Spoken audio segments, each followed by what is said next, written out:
নমস্কার বন্ধুরা, অনিন্দিতা রান্নাঘরে আরও একটি নতুন পর্বে সবাইকে স্বাগত। প্রচণ্ড গরমে এই সিজনে বাজারে প্রচুর পরিমাণের পাকা আম পাওয়া যায়। আর এই পাকা আম দিয়ে আজ আমি তৈরি করে দেখাবো ঠান্ডা ঠান্ডা আমের পুডিং, যা খেতে খুব সুস্বাদু হয় আর কম সময়ে ও অল্প উপকরণ দিয়ে এই রেসিপিটি তৈরি করা যায়। তবে চলুন রেসিপিটি দেখে নেওয়া যাক।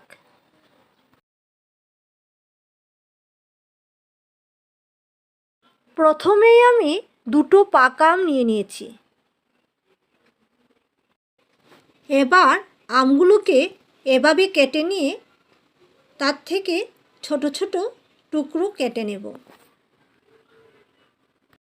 আমের পুডিং বানাতে হলে সবসময় পাকা আম দিয়ে বানালেই পুডিংটা খেতে ভালো হয়।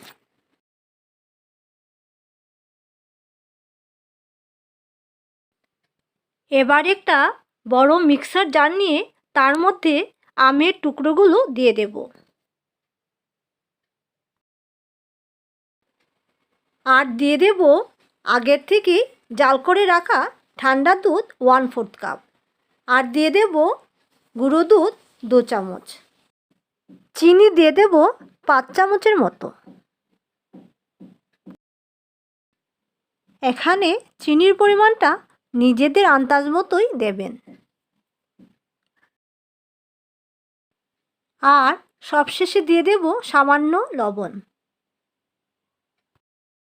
এবার মিক্সার জারের ঢাকনাটা বন্ধ করে একটা স্মুথ পেস্ট বানিয়ে নেব।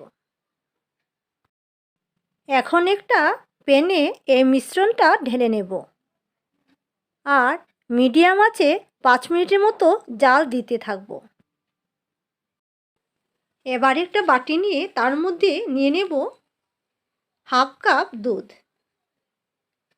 আর এই দুধের মধ্যে মিশিয়ে দেব 3 চামচের মতো কাস্টার্ড পাউডার।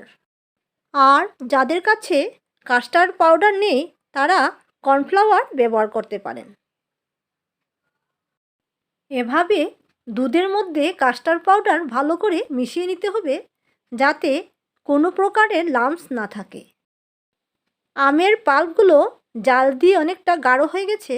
এবার গুলে রাখা কাস্টার্ড পাউডারের মিশ্রণটা এভাবে অল্প অল্প করে আমের পাল্পের মধ্যে মিশিয়ে দিতে হবে, যাতে কোনো প্রকারের দলা পেকে না যায়।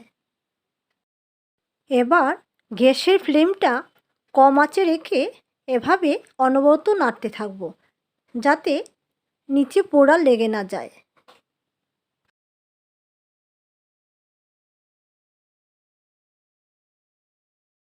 আমের এই পাল্পগুলো অনেকটা গাঢ় হয়ে গেছে। এবার তার মধ্যে মিশিয়ে দেব 4 ফুটার মতো লেবুর রস। আর রসটা দিয়ে আবারও কিছুটা সময় জাল দিয়ে দেব। কিছু সময় জাল দেওয়ার পর মিশ্রণটা অনেকটা গাঢ় হয়ে গেছে। এবার গ্যাসের ফ্লেমটা অফ করে অল্প সময় ঠান্ডা করে নেব। এবার একটা বাটি নিয়ে অয়েল গ্রিস করে তার মধ্যে ঢেলে দেব আমের এই পাল্পগুলো। আর বাটিটাকে এভাবে 3 বার ট্যাপ করে 2 ঘন্টার জন্য ফ্রিজে রেখে দেব।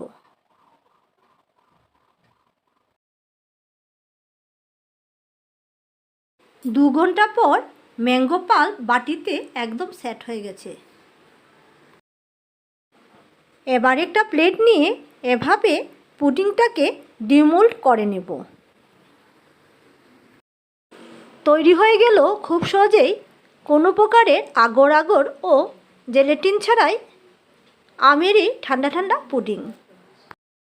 আর উপর থেকে দিয়ে দেব কিছুটা পরিমাণের আমের টুকরো ও ড্রাই ফ্রুটস। বন্ধুরা, আমার এই আমের পুডিংয়ের রেসিপিটি যদি আপনাদের ভালো লেগে থাকে তবে চ্যানেলটাকে সাবস্ক্রাইব করার অনুরোধ রইল। আর লাইক ও কমেন্টে আপনাদের মতামত জানাবেন। সবাই ভালো থাকবেন, অসুস্থ থাকবেন। ধন্যবাদ।